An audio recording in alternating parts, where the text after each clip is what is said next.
8 years old.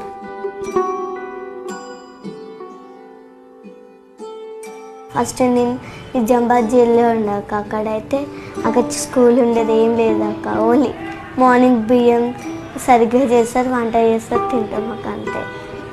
అక్కడ snakes కూడా ఉంటాయి అక్క అక్కడ ఆ జైల్లో. మేము భయపడతాం. ఇప్పుడు 5 ఏళ్ళు అయితే ఇప్పుడు ఇంకా 5 వెళ్ళి 6 పడతాయి కదా, 6 పడితే హాస్టల్ పంపించాలని పంపిస్తాను. మంచిగా ఉండాలని నా కోరిక అదే. ఆయనకి మంచిగా ఉండాలి, మంచిగా చదువుకోవాలి, గొప్ప కావాలనే కోరిక. ఇప్పుడు ఎవరు వస్తలేరు కదా నాకు, అందుకే నా కొడుకు గురించే నాకు ఇబ్బంది. నా కొడుకుకి నేను, నాకు నా కొడుకు ఇద్దరికి ఒకళ్ళకు అవుతుంది అంతే. మస్తు లేట్ అయింది అన్నానికి. ఇప్పుడు ఇవాళ సార్ వచ్చిండని అన్నానికి లేట్ అయింది. ఇది ఒకటే బుక్క తిని ఇక నేను తింటా. నేను మళ్ళీ సాయంత్రం 4 గంటలకు పుట్టాడు, అక్కడే పెరిగాడు. కాబట్టి జైలు అనేది ఒక ప్లేస్ అంటే ఇల్లు, మా ఇల్లు ఇదే, నేను ఇక్కడే పుట్టాను కదా, ఇంకా లైఫ్ లాంగ్ ఇక్కడే ఉంటాను అన్న ఊహలో అతను ఉన్నాడు.